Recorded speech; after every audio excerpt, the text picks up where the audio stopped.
Welcome to the European Parliamentary Research Service podcast on the environmental stakes of forest fires. Covering 1/3 of the globe's land surface, forests are the lungs of the planet. So when they burn, it's not just the trees that go. It's entire ecosystems that fall apart with dire consequences for all of us. So how is the EU protecting them? Stay with us. When climate activist Greta Thunberg went to Davos in 2019 to tell world leaders that our house is on fire, she couldn't have been more right. Because 2019 was, quite literally, the year the world burned. From the Amazon to Australia and Siberia, wildfires ravaged millions of hectares of forest, grass and farmland, destroyed thousands of homes and caused many deaths. But beyond the human suffering and material loss they cause, forest fires have a direct impact on ecosystems, causing habitat and biodiversity loss, affecting water and soils. By releasing massive amounts of greenhouse gases, they also have a direct impact on climate change and pollute the air we breathe. So why are forests so essential to life in our planet? Well, we, quite simply, depend on forests for our survival. They provide us with food, wood, water, fuel and medicines, and they support the livelihoods of over 1.6 billion people globally. And besides providing habitats for animals and livelihoods for humans, they also protect us from floods and erosion and mitigate the impacts of climate change. Indeed, after oceans, forests are the world's largest storehouses of carbon. Just think about this. A mature tree will, over a single year, take up around 22 kilograms of CO2 and release oxygen in exchange. Isn't this a fabulous deal? Yes, it is. Forests currently remove about a quarter of the CO2 human activities add to the atmosphere, and yet, despite all the services they provide us with, we're destroying them. Natural fires can have positive environmental effects. They remove low-growing underbrush, clean the forest of debris and parasites, open it up to sunlight and nourish the soil.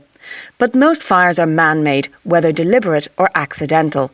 And fire dynamics are shaped by a complex set of factors, including human activity and climate. So, while a warming and drying climate increases the risk of fires, by releasing greenhouse gases into the atmosphere, contribute in turn to global warming. And forest fires that are not balanced by vegetation regrowth, for example, when they're caused by men to make room for something else, and fires burning on carbon-rich peatlands are of particular concern.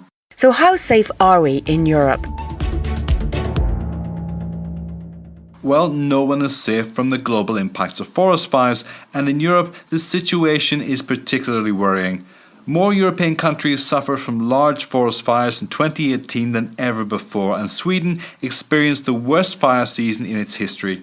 These unprecedented forest fires coincided with record droughts and heat waves in 2017 and 2018. And according to the European Environment Agency, unless we cut our emissions, we should expect more severe fire weather and, as a result, significant expansion of the fire-prone area and longer fire seasons in most regions. And it's not only the warmer southern European countries which are at increased risk of fires, but also the countries in Western Central Europe. So, what can the EU do about it? The European Union has committed to protecting the world's forests under several international agreements and initiatives, including the United Nations Convention on Biological Diversity and the Paris Agreement on Climate Change. The EU has also addressed issues such as deforestation and forest degradation and made funding available to support forest fire prevention and restorative measures, as well as research into fire risk management. And the Union's civil protection mechanism can be called upon for help by any country in the world when national response capacities to fight fires are overwhelmed, which has already happened several times.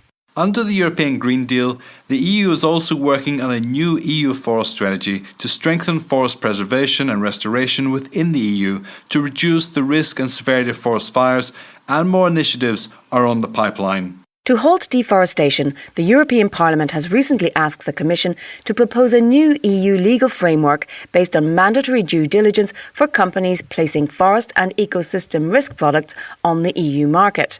In practice, this means that they will need to perform a risk assessment of their products to identify, prevent and account for how they address the issue of deforestation throughout the entire supply chain, or risk serious penalties. Members of the European Parliament have also asked for a more thorough look at the impact of existing trade investment agreements on deforestation and called for the inclusion of tougher clauses regarding forest protection in future deals. You're listening to the European Parliamentary Research Service podcast.